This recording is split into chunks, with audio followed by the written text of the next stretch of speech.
come to the fifth move of this sequence. Again, let's get the names out of the way to start off with. Bending over to wag the tail to calm heart fire, or swing head and tail to eliminate heart fire, or snake head swing tail for short. Again, took from the 8 brocades. The fifth move, obviously we go to the end of the 8 and then we're going to add on another 18, so like a 26 form in all. Again, with basically two forms together basically. Doesn't really matter. You can do these singly because we do the breathing before each one. So you can do these singly or not, or you can do them in order. So it doesn't really matter there. With this one,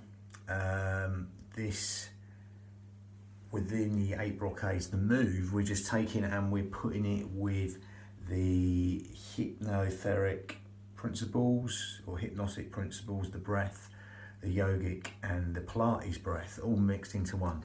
So again, it's just basically breath synchronized movement, vinyasa in a way, breath synchronized motion. Don't get too caught up in it. Again, it is from a specific form, but we're just taking the motions because, again, like with Pilates, for instance, you can take that into any move. Why should it just be the specific Pilates moves? And vice versa with other moves, yoga, etc. They're just different unions of your mind and body. So that's what they are. So with that, bending over to wag the tail is a really good spinal awareness one. That's why it really fits with a Pilates move, really.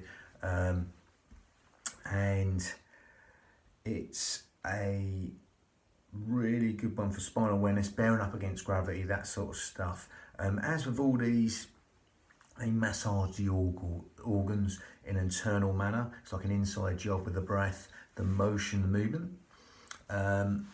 Again, but we're not going to go with this traditional breathing, the breathing into the belly like a balloon, the meditative traditional way. I've done that in other videos.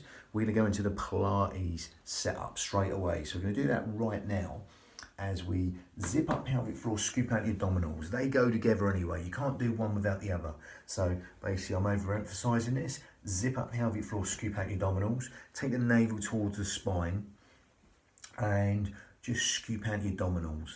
Okay, take that navel towards the spine. That's going to allow you to breathe into these lower lobes of lungs, the intercostals, the ribs, anywhere but the stomach.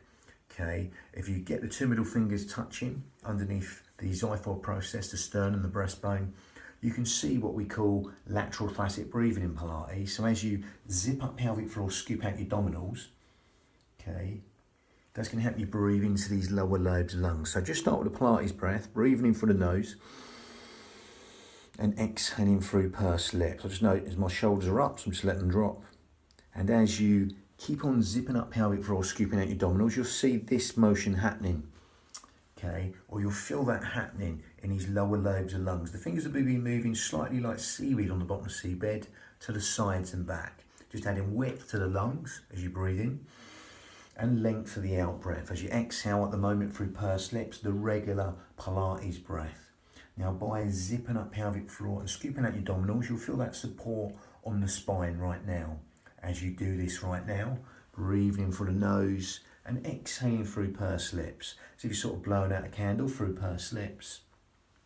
Lovely. So as you do that now, you'll feel that transverse abdominis, the corset muscle, the powerhouse, the girdle of strength, that powerhouse just supporting the spine in a Pilates manner, okay?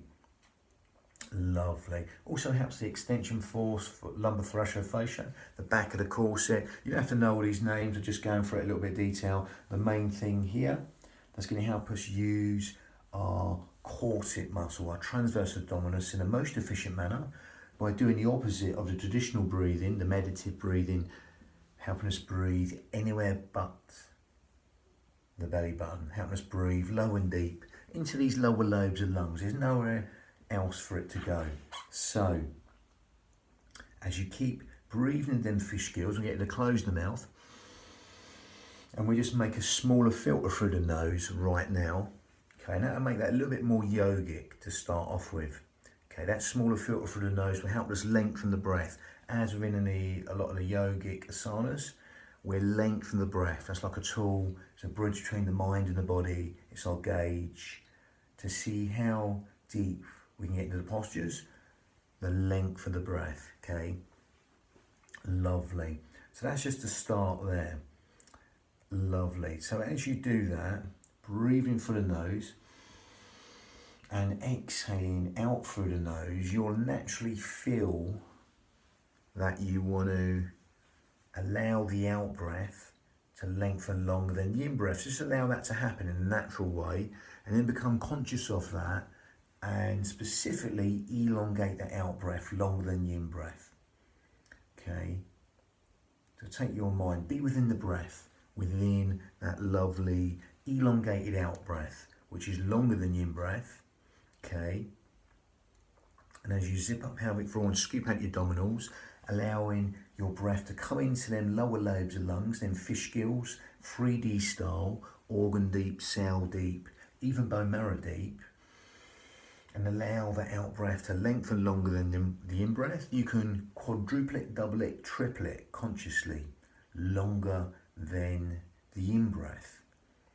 And that will give us, in a very sort of holistic way, a beneficial holistic way, will help us encourage and benefit the parasympathetic nervous system. All the things you don't think about, sleep, digestion, rest, and relaxation will be benefited by elongating the out breath longer than the in breath. The autonomous nervous system being benefited, or the nervous system as a whole in general, but especially the housekeeping properties of the body are being benefited on a cellular scale, deep. Okay, again, as you zip up pelvic floor and scoop out your abdominals right now, you breathe in through the nose and exhale through the nose for as long as you like, without forcing anything, staying within your limits, okay, but just elongating that out breath for as long as you like. Okay, and just feel them restful relaxation responses and endless streams of comfort on that lovely elongated out breath, which is longer than the in breath.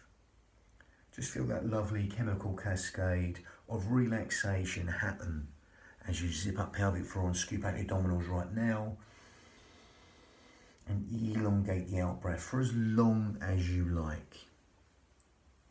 Okay. Lovely. So with that, you can stick with that. That hypnotic effect will come from elongating the out breath. Okay. And that yogic effect. Okay. Filtering the nose in, or filtering the breath in and out through the nose.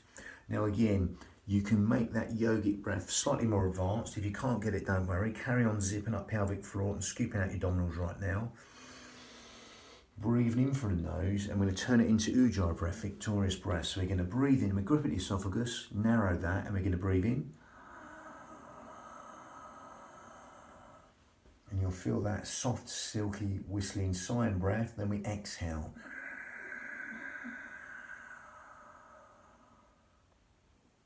That raspy, silky, whistling breath called Ujjayi breath, victorious breath in Sanskrit.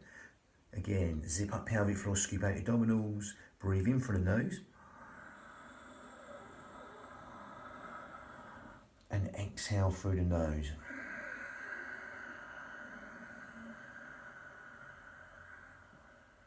And you can, as you can hear, you will feel the out breath go longer than the in breath as you're zipping up pelvic floor, scooping out your abdominals, and just gripping at that esophagus. If you can't get it, don't worry. If you can, then just stay with that. Otherwise, carry on breathing as you are, elongating the out breath longer than the in breath, even longer with the Ujjayi breath.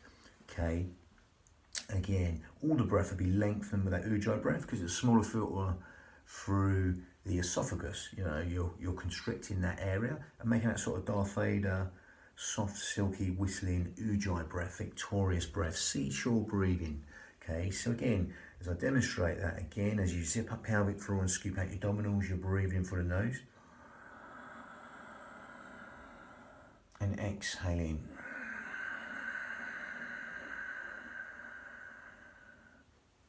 Sort of like going with the mouth shut. Okay, it's like a sort of focusing breath. Again, it's a natural sort of focusing breath you'll do when you're doing a fine motor skill, like threading the needles, example, something like that, banging a nail in. You might feel yourself doing that slightly. It's a natural focusing breath. Gives the mind something to focus on as you do that now. You'll be aware of the sound of the breath, the feel of the breath, whether you're getting ujjayi breath or not. Okay, as it weaves that tapestry of relaxation in every single organ, cell, sinew of the body. These benefit separate organs in the traditional forms, but again, if you're breathing, no matter what way, you'll be benefiting every single organ, cell, sinew of the body. As you do that right now, zipping up pelvic floor, scooping out your abdominals, and elongating the out breath for as long as you like, allowing that simplicity just to relax the mind for as long as you like. Lovely. So that'll stimulate the thyroid gland, which helps us weight control, etc. Helps us build the heat from the body, helps us fan the fire, burn all the toxins in the body. Lovely. As you zip up pelvic floor, scoop out your abdominals, allowing that simplicity of elongating the out breath longer than the in breath. We're just going to link that to motion. So as with all these, you can come in as deep as you like. Again, there's a bit at the beginning, optional. Again, you can push down, cause a little bit of traction in the spine. I've seen sort of this sort of thing going on. Sort of where if you first start, just start lengthening in sort of Alexander type method way, where you just push down and you cause traction up for the spine. At the moment, the shoulders will be up here, they'll be down in a minute, okay? But again, I wouldn't encourage this normally. We're just pushing down, that's causing traction in the spine. Again, spaces between your vertebrae, crowns come away from the torso. You can do this for a bit if you like at the beginning, just very gently, in a micro movement, just nod the head. Imagine your spine lengthening. And then when you've done that for a while, we can just go in, or you can leave that bit out. Now again, I'm just going to demonstrate as we calibrate and synchronise the breath with the motion. Just integrate the breath with the movement. You're stacking up these vertebrae. Again, as with all body systems, only going as deep as you like. It's your union of your mind and body. So from here, horse riding stance, not Charlie Chaplin with the feet, we're slightly out of V. Again, push down. Again, from here we cause that traction. And from here we're going to take the Pilates breathing the other way round from the traditional form. We're going to breathe in, come back to here. If you want this pivot on the back foot, and we're going to exhale the centre for as long as you like. Okay, again, you just rest the hands here, but again, you'll see the shoulders breathing in, coming up, exhaling for centre for as long as you like. Breathing in, stacking up these vertebrae, these Lego bricks, these books. Again, if you want to put a little pivot on that foot, you can do. Zip up pelvic floor, scoop out your abdominals, navel towards the spine. Exhale to centre, breathing, coming up. Shoulders over hips, head over shoulders. Lovely. Or you can do it the other way around, optional. Try it both ways. Again, this way you'll be breathing with the spine, that primal pattern of the body, or you can do it the other way around. But again, see what suits you, see what feels better for your nervous system. Again, make these unique to you. So 2 hands, climb the back, strengthen the kidneys next. That's number 5, bang.